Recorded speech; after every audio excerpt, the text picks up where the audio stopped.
Selamat pagi untuk anak-anak sekalian yang berada di rumah. Ibu harap sekarang kamu mengambil posisi ternyaman untuk mendengarkan materi yang akan Ibu sampaikan. Jadi kembali lagi bersama Ibu Febrita Octavia Tampu Bolon. Materi yang akan kita bahas kali ini mengenai pemahaman lokasi melalui peta. Nah, apa itu peta? Peta sendiri diambil dari bahasa Yunani yaitu mapa dengan artinya tapak meja. Dalam pengertian bahasa Indonesia tersendiri, peta itu merupakan gambaran permukaan bumi pada bidang datar yang diperkecil dengan skala. Jadi permukaan bumi itu pada bidang datar yang seperti kamu lihat secara dua dimensi. Yang diperkecil dengan menggunakan skala. Skala tersebut adalah perbandingan lokasi pada peta dengan pada kehidupan nyata. Misalkan 1 cm di peta dengan perbandingan banding 100 cm di kehidupan nyata. Nah, itu contoh perbandingan dengan skala. Kita lanjutkan.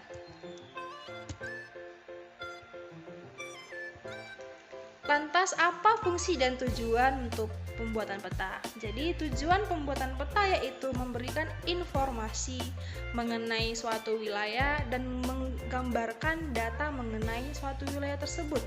Misalnya luas ataupun jarak dari suatu wilayah. Pada sini mengerti ya. Nah, ada lagi yang disebut dengan globe. Nah, globe ini merupakan bentuk tiruan bumi pada bentuk bola. Jadi kalau peta tadi dalam bentuk bidang datar ataupun lembar kertas, sementara kalau globe ini tiruan rupa bumi dalam berbentuk bola yang hampir menyerupai bentuk bumi sebenarnya.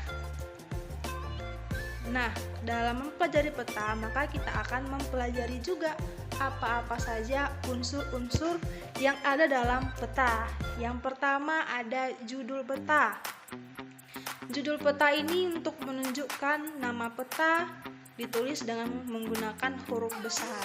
Kamu sudah pasti sering ya melihatnya. Lalu ada garis tepi peta, adalah batas-batas pinggir gambar peta. Fungsi garis tepi peta untuk menunjukkan angka-angka derajat astronomis. Nah, seperti yang kamu lihat pada gambar sini nanti ya. Selanjutnya ada juga yang disebut mata angin. Mata angin ini berfungsi untuk menunjukkan satu arah, biasanya ya arah utara. Kemana arah utaranya? Jadi kalau sudah tahu arah utaranya, maka kamu sudah pasti mengetahui arah selatan yang mana, arah timur yang mana, arah barat yang mana. Lanjut. Lalu ada simbol. Simbol ini yaitu untuk menggambarkan kenampakan atau objek di permukaan bumi dalam peta. Ada berbagai bentuk simbol yaitu titik, garis, wilayah, dan warna. Simbol garis itu contohnya untuk menunjukkan sungai, jalan raya, jalan desa, batas negara, dan lain-lainnya. Kamu nanti bisa cari di peta ya. Kalau simbol area juga ada menggambarkan danau, ada menggambarkan rawa, ada menggambarkan pertanian, dan lain-lain. Selanjutnya ada simbol titik.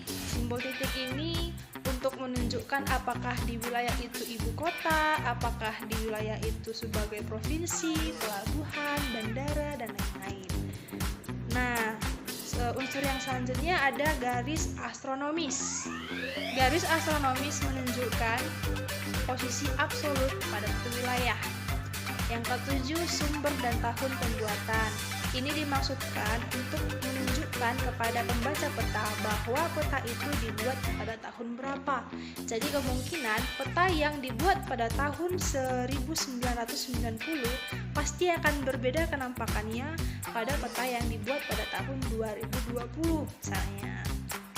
Yang kedelapan ada inset peta, berfungsi untuk memperjelas sebagian kecil wilayah pada peta utama.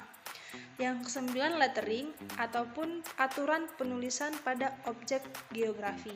Contohnya kalau lettering penulisan sungainya akan mengikuti bagaimana lekukan sungainya, jadi nggak tertulis datar. Nah gitu.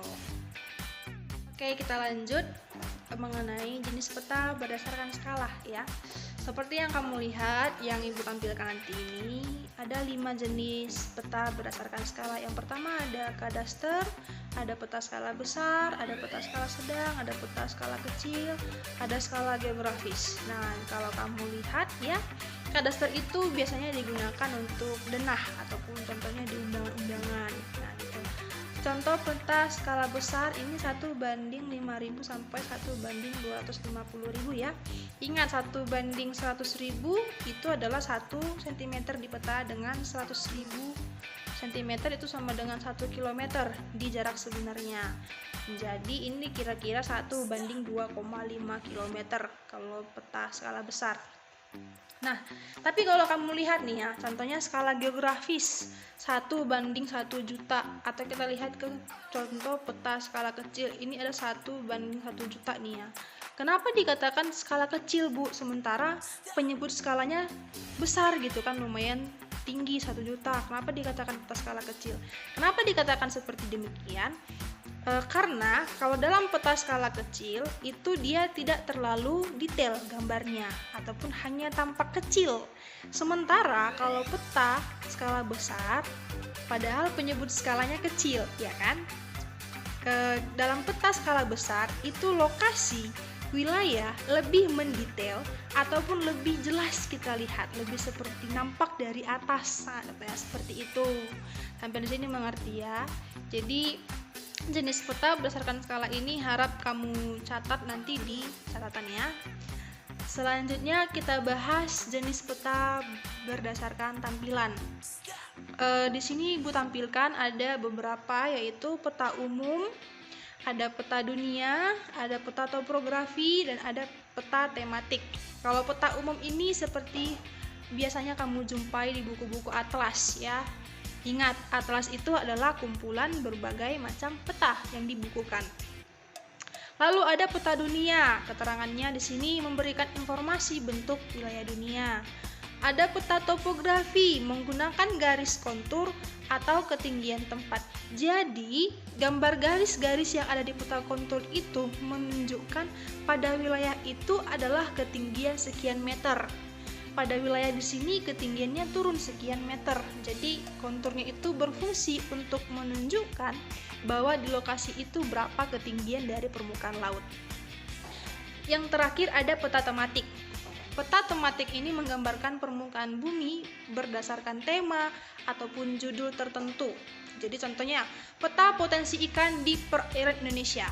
Jadi gambar ikannya pun berbeda-beda. Tuna itu kebanyakan di perairan mana? Ikan sarden didapat dari perairan mana, itu berbeda-beda. Jadi ketika judulnya membahas mengenai potensi ikan, maka kamu tidak akan mendapatkan informasi mengenai penyebaran jagung. Nah, itu dia tematik, berarti berdasarkan temanya tertentu digambarkan. Oke, sekian materi kita mengenai peta pada hari ini. Silakan kamu ringkas ataupun tulis semua materi yang sudah Ibu sampaikan tadi. Untuk kedepannya ada pun kuis-kuis soal akan Ibu buat sesuai dengan materi yang kita pelajari hari ini. Tetap semangat belajar, jangan malas, stay healthy, jangan ada yang sakit-sakit dan beralasan tidak mengerjakan tugas.